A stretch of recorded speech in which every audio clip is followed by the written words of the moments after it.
Hey there, and welcome back to Checkbox Other, the podcast for those that don't fit in a defined box or category. I am your host, Nikki Innocent, and welcome, my friends. Welcome to what may or may not be my favorite episode so far. I don't know. I say this because my face still hurts. I've been smiling so hard through the entire edit of this episode, and as you'll hear within the first few seconds, I was smiling and my face was hurting within the first 30 seconds of the recording. So prepare yourselves. I recommend for you to start stretching your facial muscles as I go through this intro to get yourself ready. Warm those smile muscles up. Before we hop into this incredible guest that I have today, I just want to take a minute because I know in the last episode intro I referenced this as well, but there have just been a lot of things in the world that seem to coincide wonderfully with the episodes we're releasing.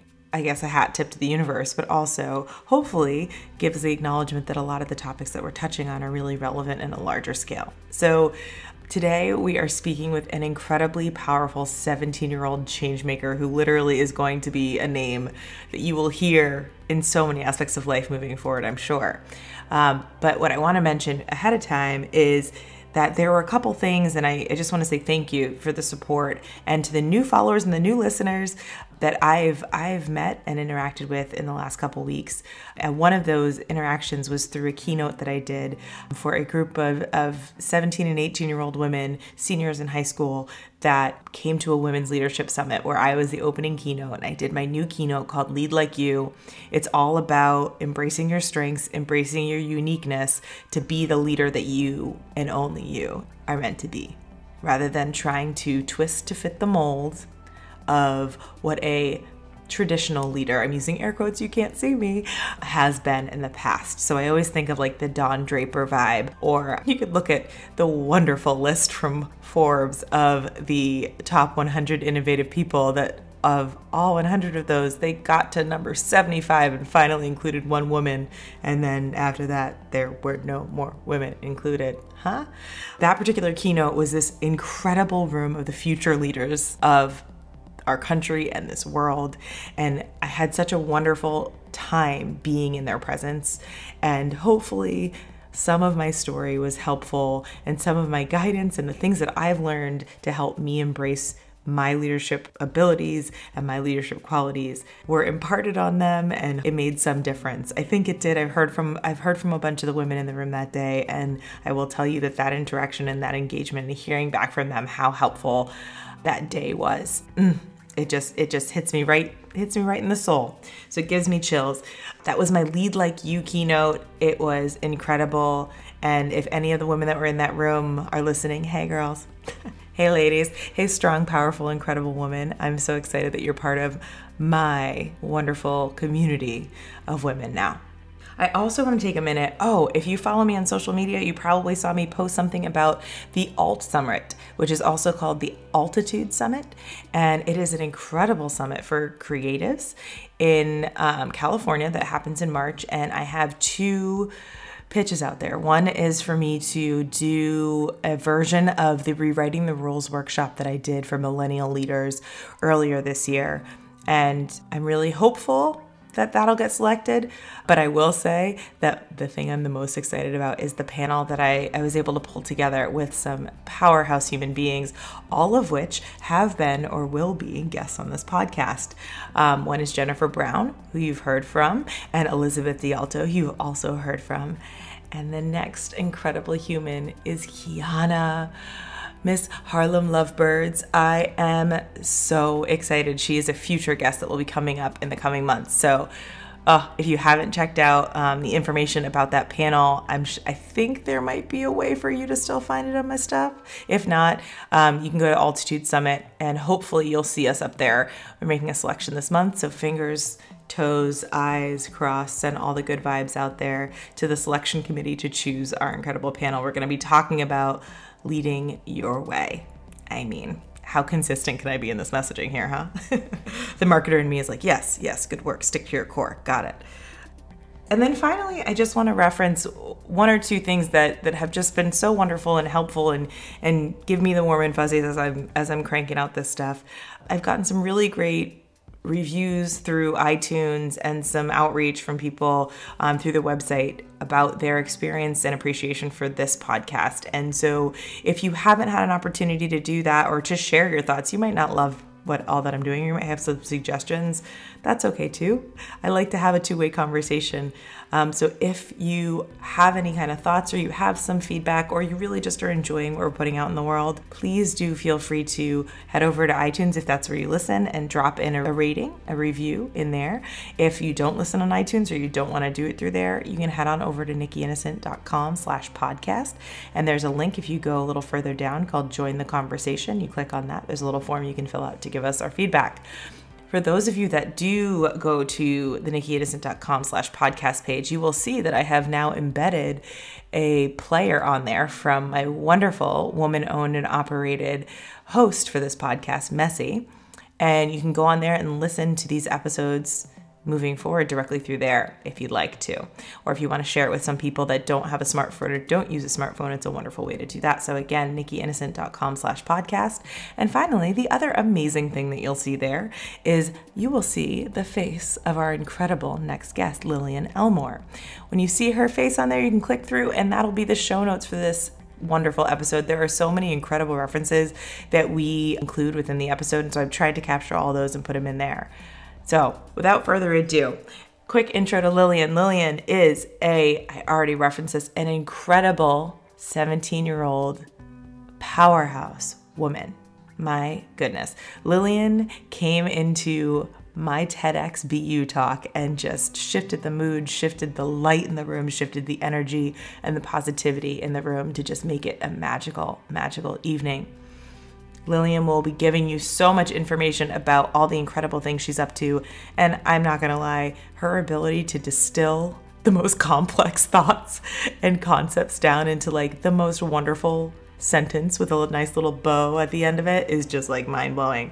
We talk about the fact that people with disabilities are much more than their disability.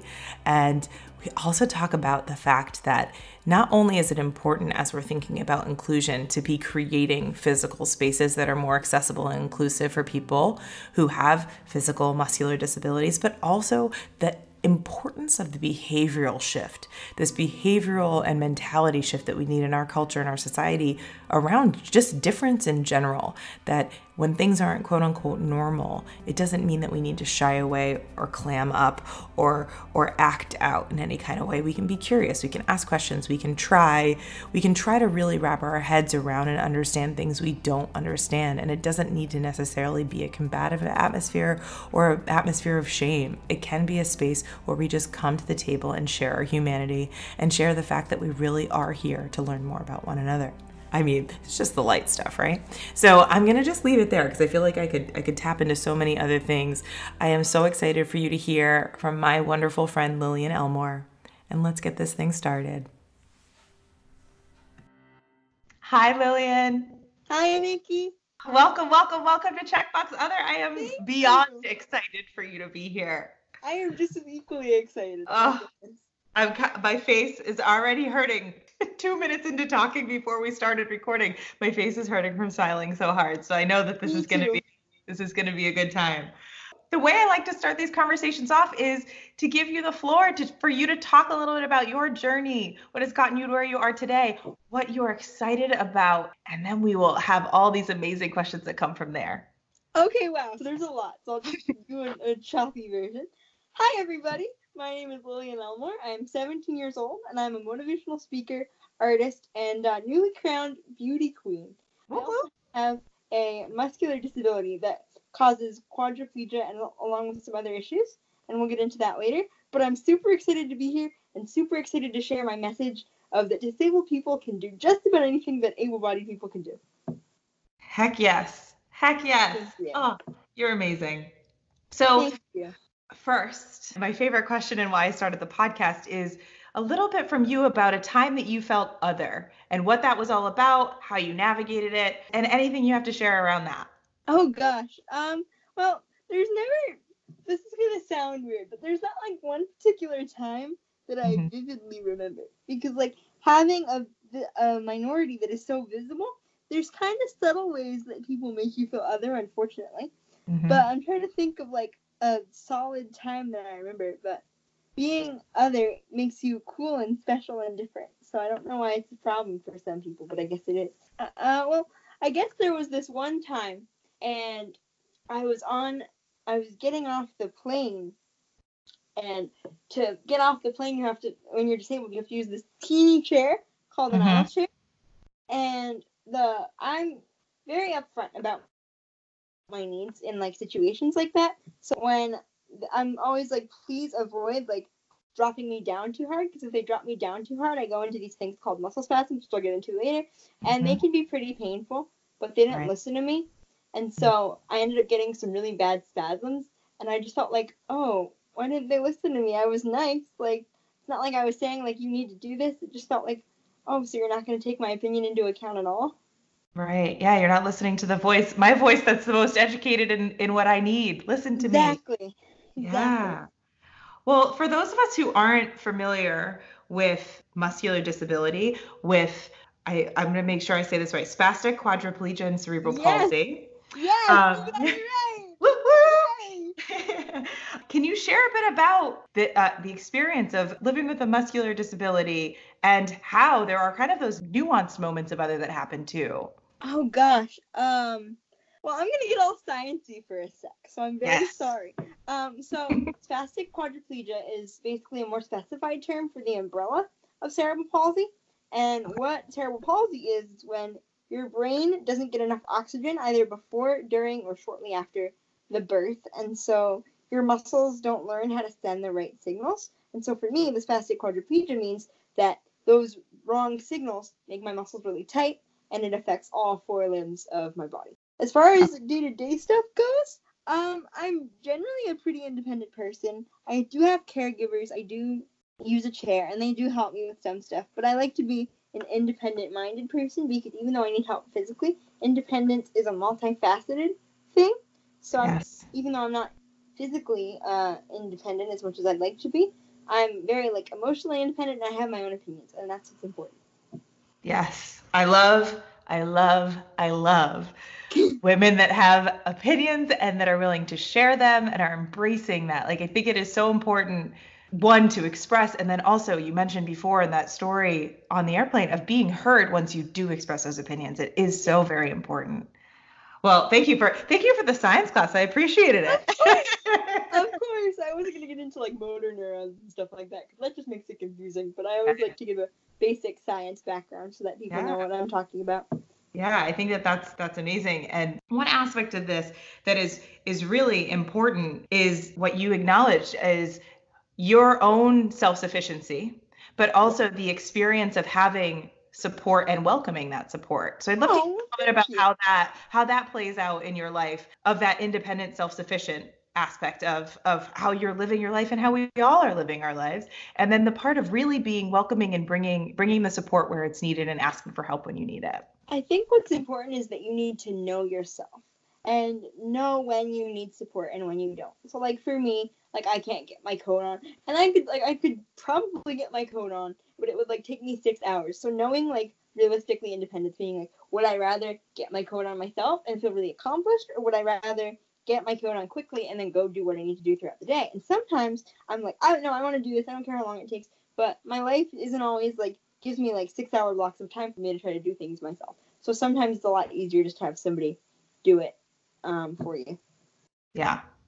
Oh, that is ringing so true to my soul right now. It's funny. I was just at a panel discussion this week. It was with these two women that had started their businesses, and I had asked a question about, how do you find support? What was your way within your business to identify the person or the people that could come in and support you? And one of the people responded and said, you've got to do it all yourself.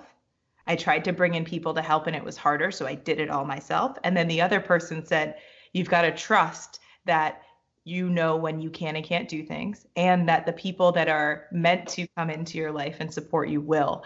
And so it was such an interesting process, me living in this moment right now, hearing the incredible message that you just I feel like you just short circuited it right to my soul, is the experience of that, of feeling like this pull of independence and this pull of accomplishment and that self-sufficiency, and also this understanding of, hey, Do I want to spend 6 hours where somebody could do it much shorter and give me those 6 hours back in my life? Do I need to say I put my coat on for myself today? No, maybe another Yeah. day, but not today. Yeah. So I think that was beautiful. Thank you for that. Thank you.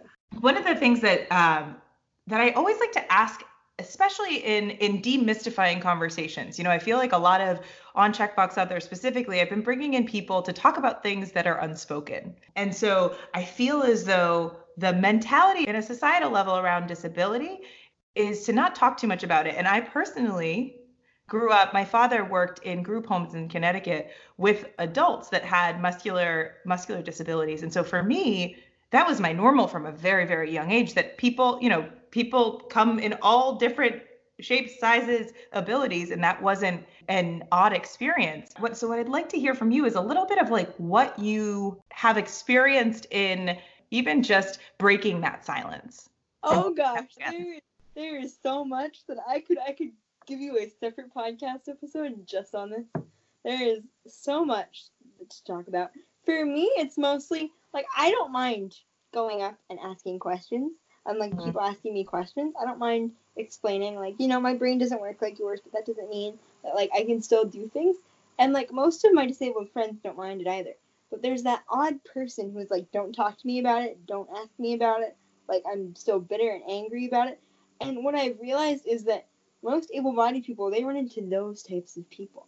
And so once they interact with one disabled person, they never want to talk to any again if it's a negative experience. And what they need to realize is that not all disabilities are the same. Not all disabled people are the same. And that there's a lot of people out there that would love to answer all your questions if you just took the time to ask them. Yes. It's really interesting. Oh, God, I feel like, have you been in my brain this week? I feel like everything you're mentioning is just like hitting on so many levels. And I think there's a part of this that even there is this imagined fear or imagined experience of that rebuttal of don't ask me questions without even having the experience of having someone say that. So the silencing initially, like when we're younger, right? There's this experience for little kids. Little kids are very open and very honest and very upfront and ask a lot of questions without filter. And there are conditioned elements of how we as a society and as parents and whatever tell kids not to ask that question. Don't look that way. Don't do that thing. And so we learn without even really having the exchange of don't ask me or please do ask me. We've already cut ourselves off from even having that experience. So I find that so interesting. There are so many parents that I've like run into on the street and their kid will point at me or be like, Mommy, what's wrong with her? And they'll be like, don't talk to her, look away, like as if I have like the plague. And it makes me sad because they're ignorant people, and then they're teaching their kids to grow up and be ignorant people and not discover a life that is outside of their own. Right.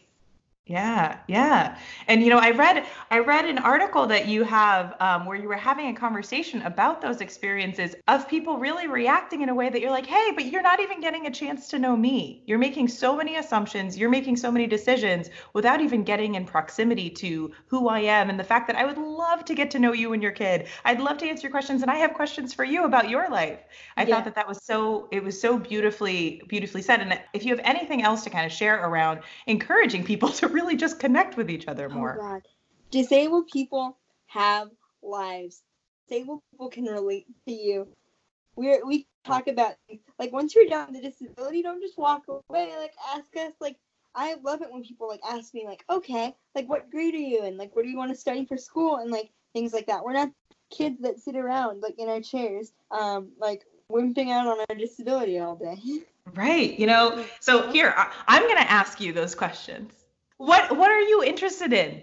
What grade are you at? All those things. Give us like, it's like if we get the Lillian bio. Hit me with it. I want to hear all of that. Okay. Yeah. I'm going into my senior year of high school at my local high school. Not going to say what it is because I don't want stalkers. But I'm one of the very few mainstreamed physically disabled kids in my school, which is a unique experience in itself. I want to study disability advocacy law and help change some laws that surround disability on Capitol Hill. And so I'm looking into colleges that have a good pre-law or political science program in the southeast of the United States. Heck yes. Okay. I just interviewed someone for the podcast that's a lawyer that is like, I feel like I have to make this a connection immediately after we after the summer. So yeah. Oh my God. Yeah. Yeah. It was all about civil rights law too. And so like, I feel like there's this part of this stuff that's like, again, it all just feels kismet. So here, can I ask you this question? Yes, ask me away any questions. What is something that you just wish people knew about Lillian, even outside of just the normal questions you get asked at a barbecue? Like, what do you think is something that's so special about you? I mean, I know Oh I have my own answer to why I'm so excited that we connected on the podcast here. Oh God, I have such a positive energy, and I want people to feel that energy, like when they talk to me, and I want people to go away from my conversations feeling like, oh, if she's this positive, and look at all she's done, maybe I should be this positive so that I can get more done. Yes. I was going to say, this will probably be in part of the intro before, but I want to mention it again either way, is that Lillian and I, our paths crossed at my TEDx talk at Boston University. And I will never forget when you came in the room because you're, oh God, there's, when you're in that space of getting up and doing a keynote, which is you're in this space of, there's a little bit of nerves. There's a lot of like energy that's like popping in the room, and some of it can be positive. Yes. Some of it can just be anxious. There's some sort of buzz that's going on. And I remember when you walked in the room and there was when you came in the room, that there was so much joy. Don't apologize for saying walked.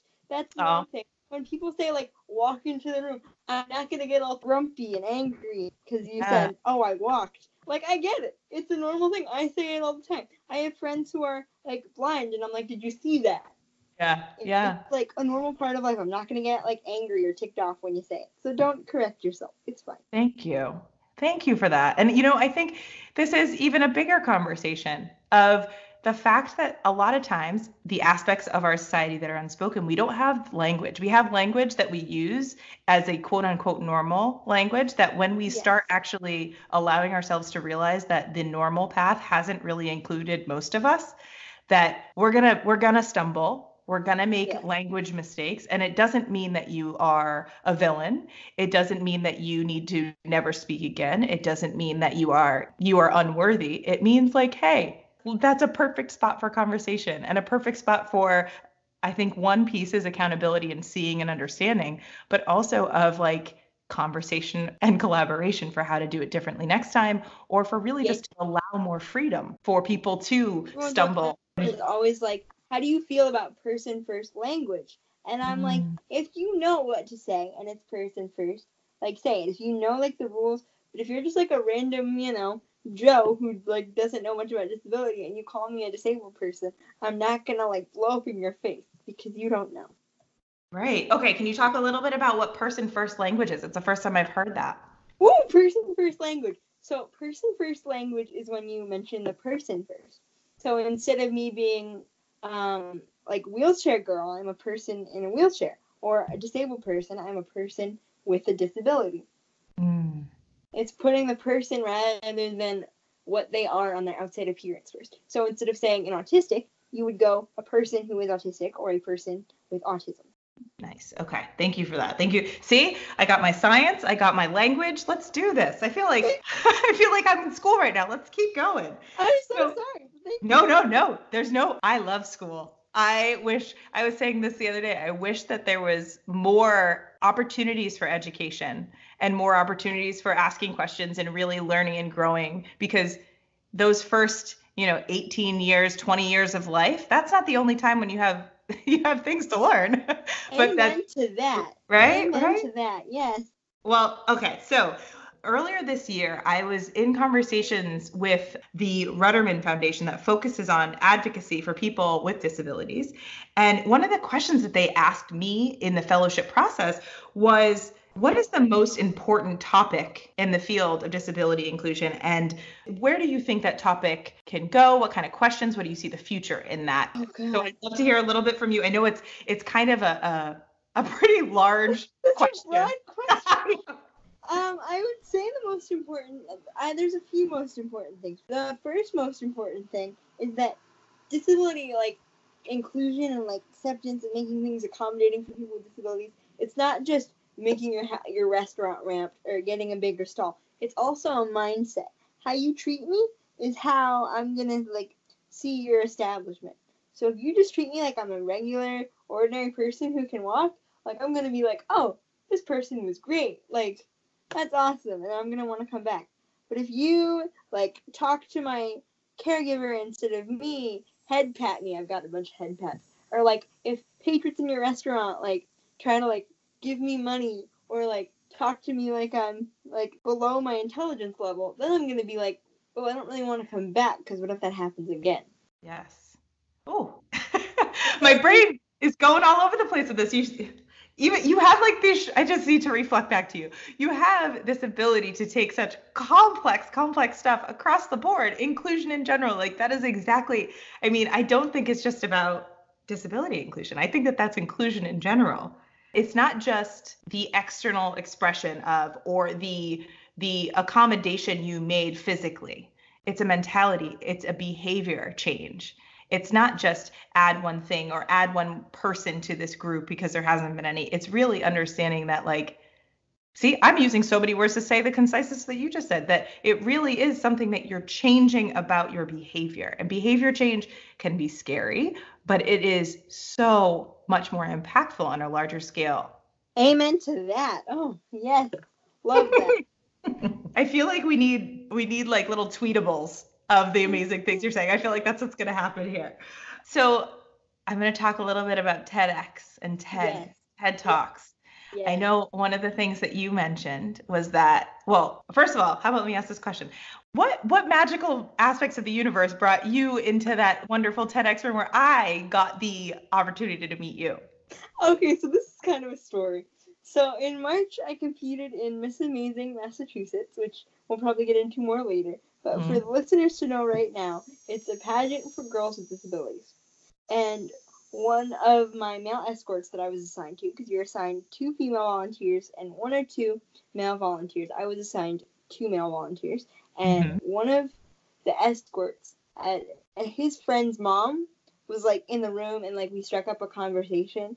And I guess something just clicked for her. And then when I was on stage and they said Lillian's dream is to do a TED Talk, and she was like, oh, well, my daughter's boyfriend is doing TEDxBU, and I asked him if he could let you be in on a guest. And I was like, no, this can't be happening to me. And they're like, but it is. And I was like, ah. So I freaked out. I was so excited. It was like we had to leave almost right after school. It was on a Friday, and I remember spilling like Korean barbecue taco all over my outfit, and it was like, delicious. But I was just so nervous, like spilling it everywhere. It's amazing. But the cool part, right, is like, so next time I have Korean barbecue, I'm gonna remember TEDx. That's cool. So knowing that TED is something that is, I'm gonna even just say this, that is in your future, being on the TED stage and sharing your story and sharing your message. Thank you. Good. Yes. It makes me happy. Thank you. Oh, it's happening. I'd love to hear a little bit about what message you'd like to put out to the world on that stage. How about this? If you were doing a TED Talk, we'll give you 3 months to prep rather than tomorrow, because it's like, ugh. But in 3 months or so, what do you feel like your message would be, your story would be, and how do you hope people walk out of that room feeling? Well, first of all, I don't want people to walk out of the building feeling not inspired, because the whole inspiration thing is a problem, but I want them to feel like, wow, like I just want my message to sit in their souls for a little bit and kind of marinate and have them like remember it. But my topic would be, anyone can live a fulfilling life despite their obstacles if they go out and do things and give back to their community and try to find joy in things that don't seem so joyful. Okay, I'm in. I'll buy all the tickets. Let's go. No, thank you. Because I've just, over like the course of my life, like I've only lived 17 years, but I'm happier than like a lot of people that are like twice or 3 times my age. They're just like super unhappy, and even like other disabled people. Like I had this friend who I was like her community mentor for like 2 years, and now we're just really good friends. But when I first met her, she was like so sad and was like, I can't do anything with my disability, and she's visually impaired. And I'm like, girl, yes you can. You just gotta put yourself out there and be like, I'm gonna do this today. Yes. She slowly started, coming out of her shell, and it was great because it was just great to watch. And now she's in like the best place that she could possibly be as of now. We always have growth to do, but as of now, she's in a really good place and she's doing things. She's going to concerts. She hosted her own Sweet 16. She's getting ready for college applications. And I could not be prouder of her. And I'm so glad that my message was able to at least light a teeny little spark underneath her. Yes, and I'm sure it's amazing how when your message hits someone at the right time when they're open to hear it, how transformative and how fast stuff like that can happen. That feels like it'll take years and years and years. And sometimes it's like, oh, no, oh, a week later. Okay, cool. That was great. And it really, I mean, at least personally for me, there's a lot of stuff that I feel like I'm saying out into the world and I'm not sure if anyone's hearing it, right? You're shouting out into the abyss, but it is speaking your truth and speaking your story. And I think that's important. But when you hit someone at that moment, and they come back. Because someone's going to hear it at some point. Yes, yes. Speak your truth because someone's going to hear it at some point. That's what I've learned. Yes. In my life. Yes. You know, it's funny because in a lot of the work that I'm doing, and even just in a lot of like the, not just work stuff, life stuff that I do, I have so many people come up to me, especially people that are older than I am, and say exactly what you just said of, wow, I'm double your age. I wish I could have done that at your age. And I say, you know what? No need for the wish. You could have today. You can start today. Go for it. Yeah. Do it. It's so important. It's so important to really believe in what's within you rather than looking outside of you for purpose and change and validation one way or another. Yes. Okay. And I'm still working on the validation. It's like still a process. Like there are moments where I look outside, but then I have to remember that like, no, I'm good enough for myself. I don't have to be good enough for other people. Yes. And it is a hard thing. I remember as a kid, I don't know how, I think I might have mentioned this before, but I don't know how, but I always had this feeling of, the only person that is going to be impacted and is going to be there for every single day of my life and every decision I make is me. And so I can look for acceptance and I can look for approval from everyone else. But if I don't accept and I don't approve of the things that I'm doing, at the end of the day, I haven't really done and lived the life. That sent chills on my back, dude. Oh, yeah. That sent chills. Oh. Yeah. But the thing is, right, it's also not, and I think you did a wonderful job of saying that. Like, I think I do, but not always. Some days I have hard days. Yeah. Some days I'm not good at it. Some days, like, I make a decision that I do feel like is good for me, and I realize 2 days later, oh, that wasn't the right one. And it's rather than beating yourself up for that decision, it's understanding and accepting that, you know what, that's part of the process of living life. And you got to do it. Yeah. Yeah. Okay. So talk to me a little bit more about Miss Amazing Teen. Oh, gosh. Okay. So it was... I'm just gonna start from the beginning because that's like the best place to start. Yeah. It was in February. I was in Puerto Rico, and I like to watch documentaries about things because, like, especially having to do with disability, because I like to learn as much about different disabilities as I can, so that I don't make any ignorant assumptions because I've had way too many ignorant assumptions made about me. And so I'm watching this documentary, and a couple of these documentaries, and a few of them happen to be about Miss Amazing. And I saw one before, and like, this voice in my head was like, you should do that. And I was like, nah, they're not looking for me. So I kind of pushed that thought aside. But then I was watching it again. And it was like, you should do this. And I was like, no, they're not looking for me. And this voice in my head kept being a persistent little pain in the butt. And was like, you need to do this. It kept getting louder. So I was like, Mom, I'm going to look up like my branch. And then I realized that my branch had applications open. And the day that I found it was the last day that you could submit an application. So I was like, Mom, we need to do this. Please let me do this. And so sure enough, we filled out the application, and I went to the state pageant. I didn't think I was going to win. Lo and behold, I won the title of Miss Amazing Massachusetts. And then a few months later, I went to nationals. Really didn't think I was going to win there, because some kids, like, started their own foundation or, like, raised, like, tens of thousands of dollars for, like, causes they were passionate about. And I'm just like, I'm a kid from Boston. There's no way I'm going to win. And then lo and behold, you did. And so now I am the 2019 National Miss Amazing Teen Queen. Yes. And so, okay, now I feel like there's a lot of reality TV shows or even television shows like, that talk about pageant life. Tell me a little bit about behind the scenes. What was it like? Well, it's a lot of work. sort of, because at least like I had to practice my talent. I had to like go pick out a dress, and we had to like get the dress altered because it didn't fit exactly the way I wanted it to. And then like there's lots of like hurry up and wait. So there's like getting your hair done and then waiting backstage for like a half an hour. And at least at these pageants, because they're filmed with some of the most like wonderful souls, because everyone is disabled in a different way. So some of them have like intellectual disabilities. Some of them have like behavioral disabilities. Some of them have, you know, physical disabilities. Some of them have like chronic illnesses and stuff. And so it's definitely, this pageant definitely wasn't like Tons and Tiaras. Everyone was super supportive of each other. I was getting people in tears when they found out that I won and like running up to hug me. And like I was hugging people, and I'm gonna support you, like keep doing what you're doing. And so I feel like people don't see that side of pageants very often. Right? Yeah.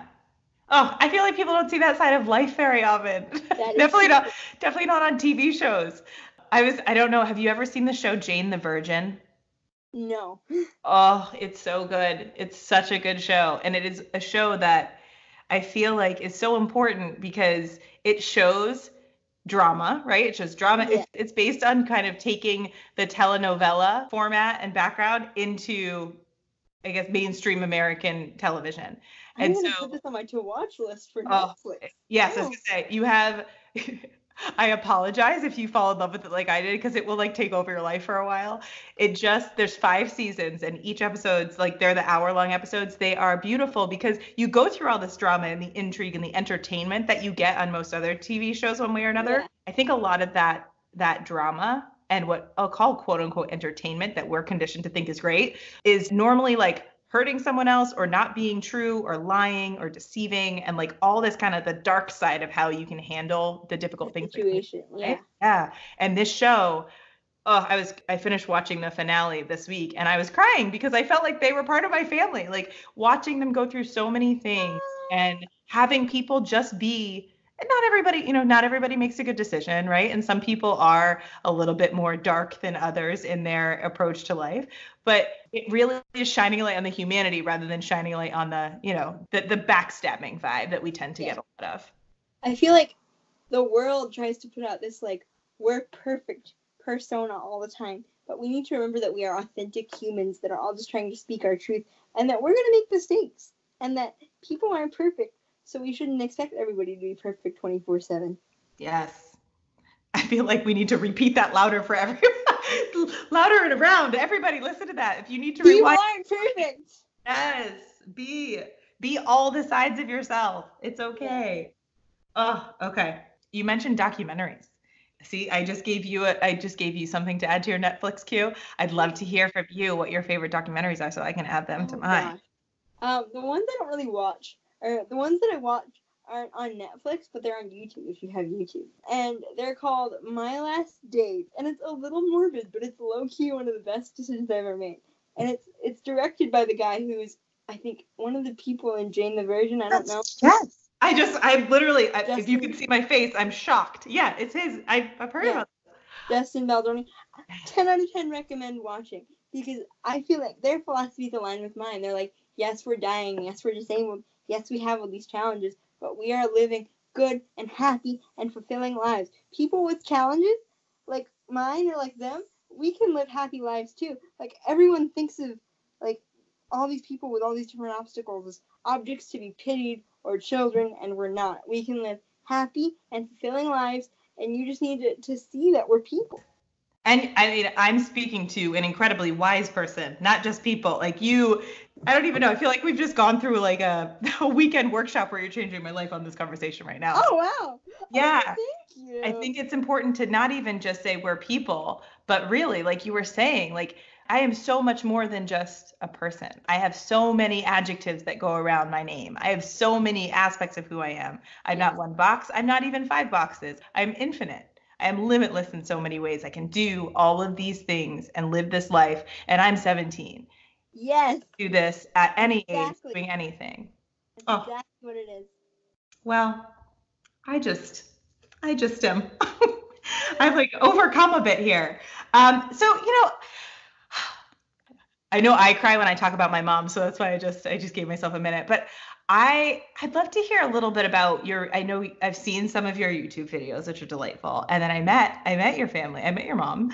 And Yeah. I'd love to hear a little bit about her. I know at 33 years old that my mother is such a significant influence in my life. I'd love to hear from you a little bit about your dynamic. I love my mom. We are like best friends. Like because she helps me with so much.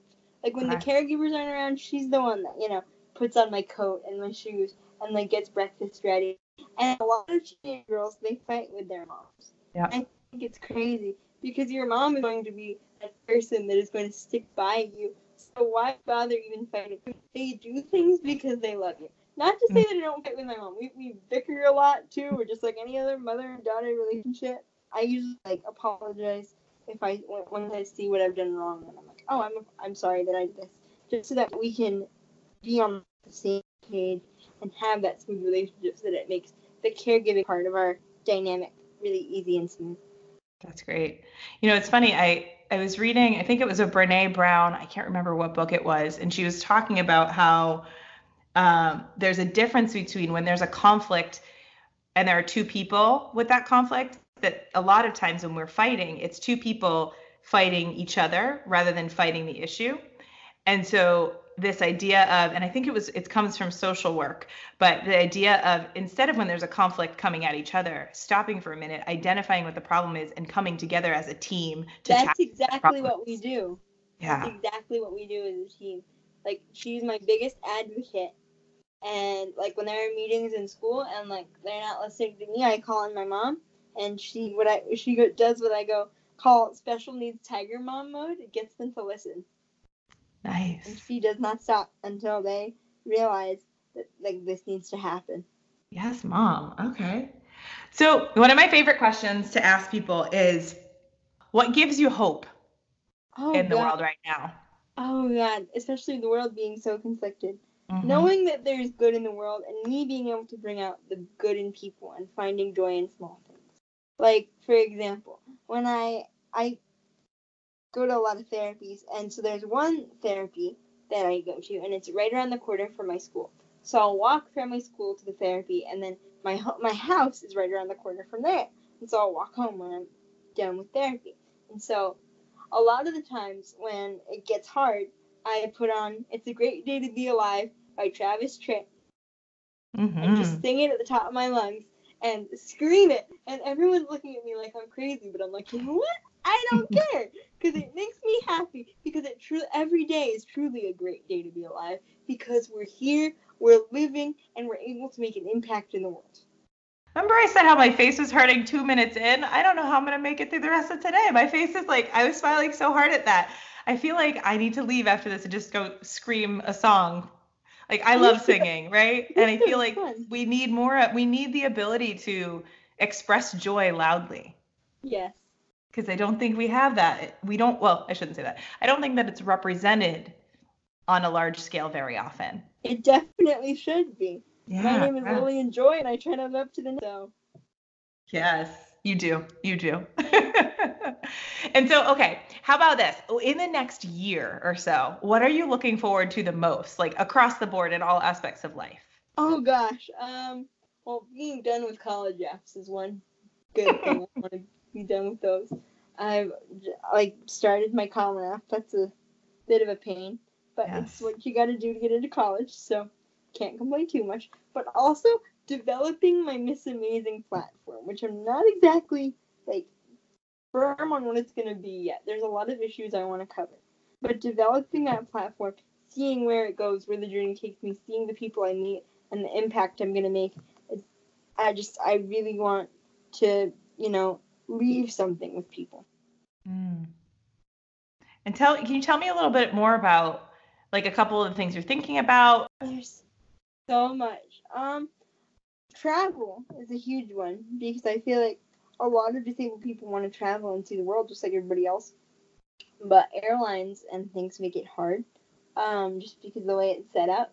And there's also like service dogs and that issue, and there's just so many issues I want to cover that it's hard to decide on one. Yeah. I do think that there's a part of the travel aspect of things, and even as you were talking about when you talked about it's not just the ramp, it's the mindset.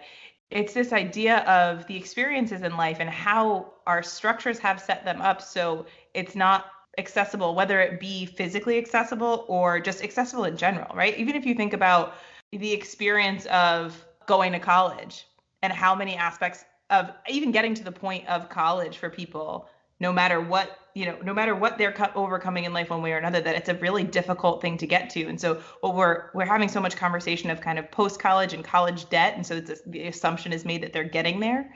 But in the same way, it's like travel's great, but like we have to pull back for a second and say why our travel system isn't allowing people to experience such a beautiful thing in life of being exposed to other parts of the world and being able Yes. to Yes. get an experience outside of your everyday. Like that is something that is so pivotal. I know my siblings are closer in your age than they are to mine.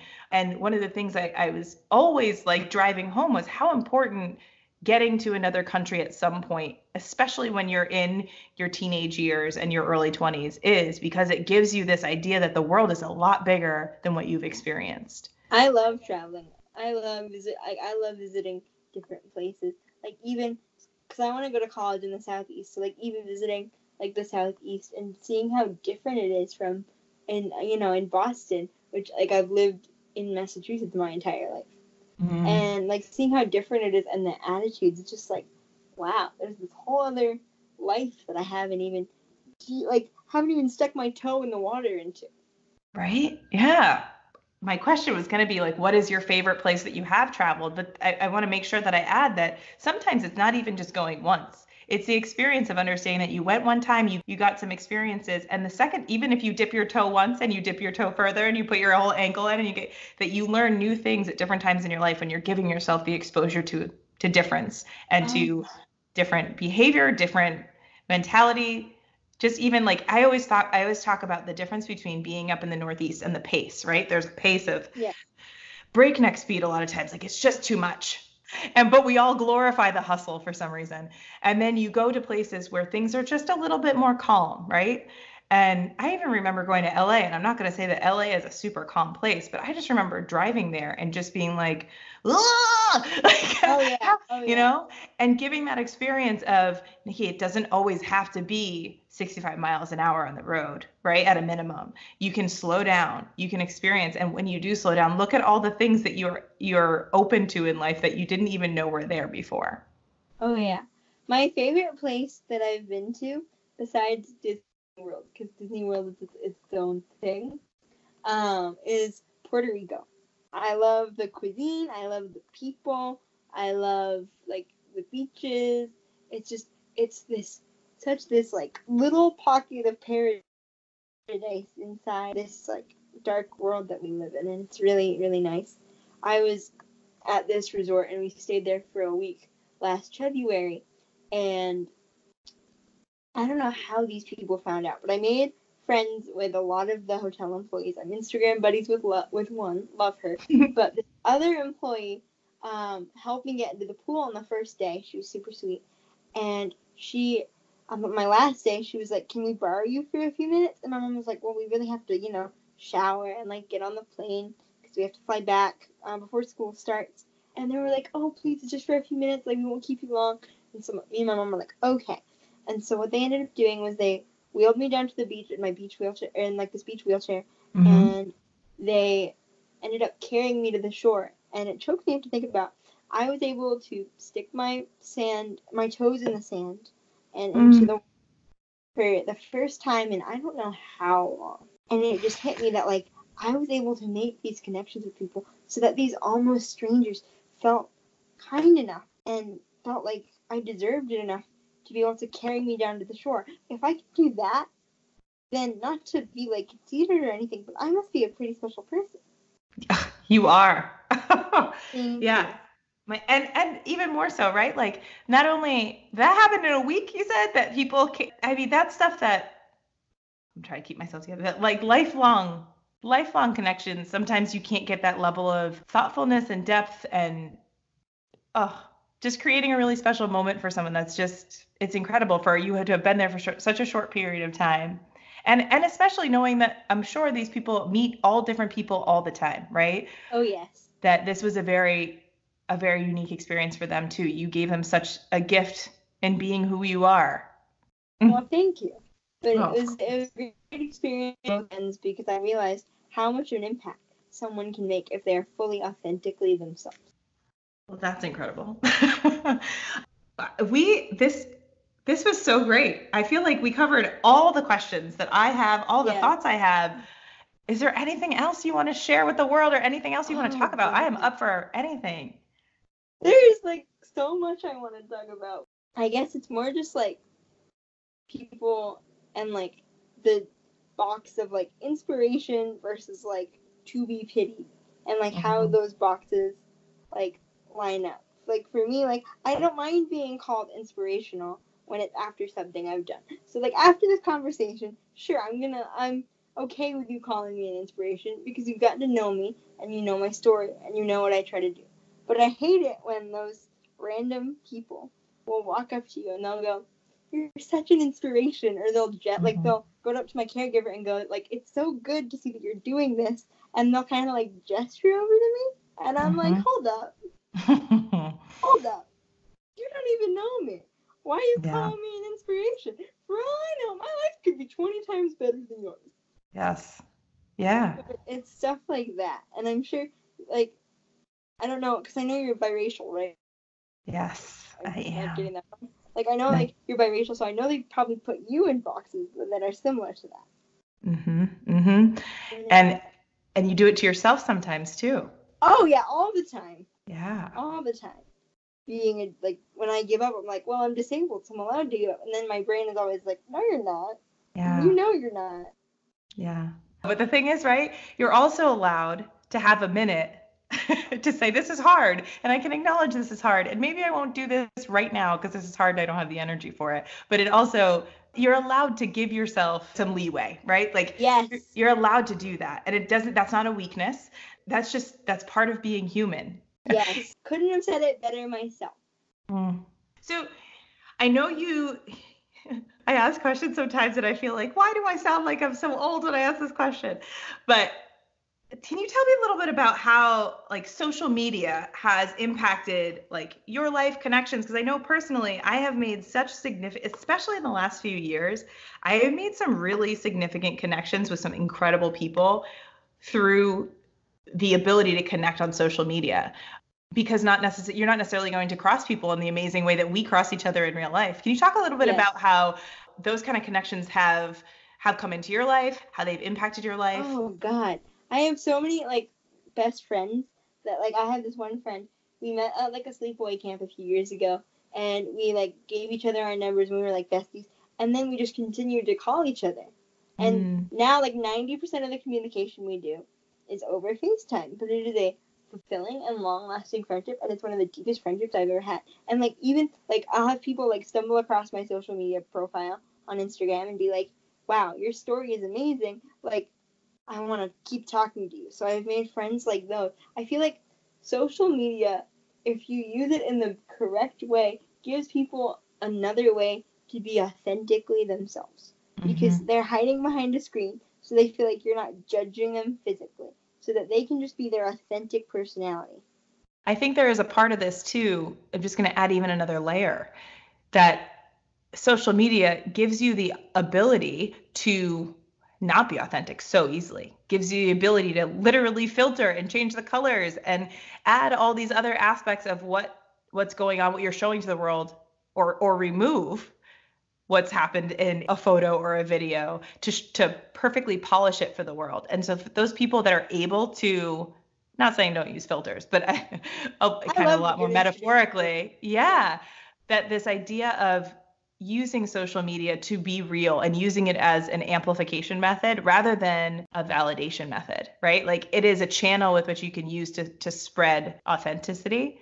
I think a lot of times we don't hear that side of things. We hear about how social media is deceiving or how social media makes people feel like they're not enough. Keep the pictures filtered, not your personality. Right.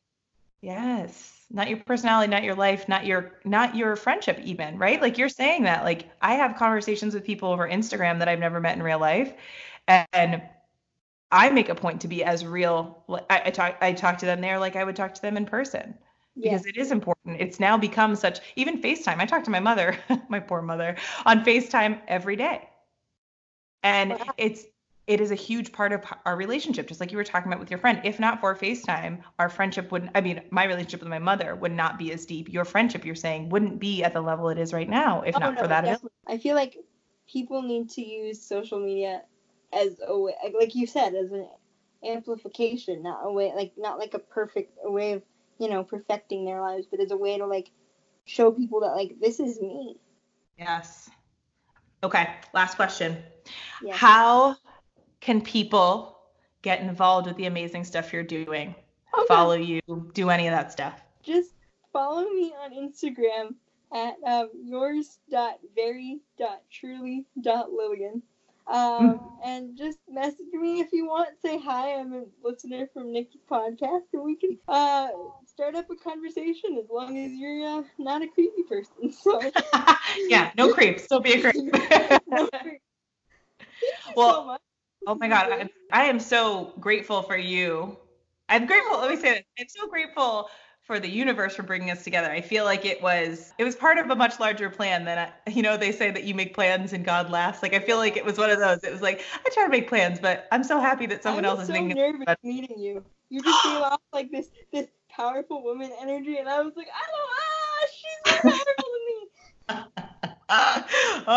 Well, power is good, right? Power is good, yeah. Power is good. And it would be funny, it would be interesting if we all embraced our power more, that it wouldn't be so scary to be powerful in your own way too. Yes. Yeah. Right? Okay. So I am just so honored and blessed to know you. Thank you. I'll say this. Thank you for my audience for the amazing, like, if my face is any indication of how everyone else has been feeling listening to this, like it's the equivalent of your singing, walking down the street. You have brought so much joy today. So thank you. Thank you so much.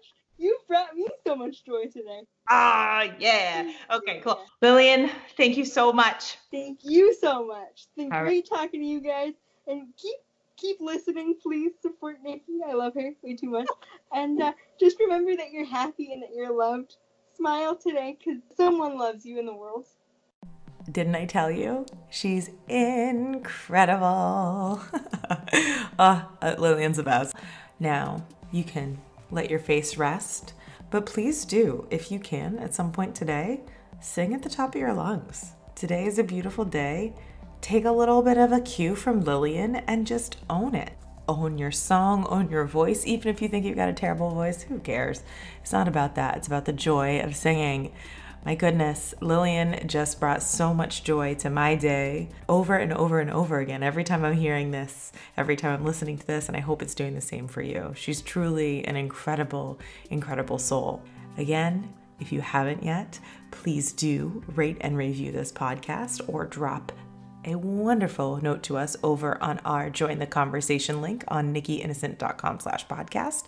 If you haven't told people in your life about this podcast and you're feeling as though it's helpful to you, I'm assuming if you made it through this far, you're about an hour in. It is.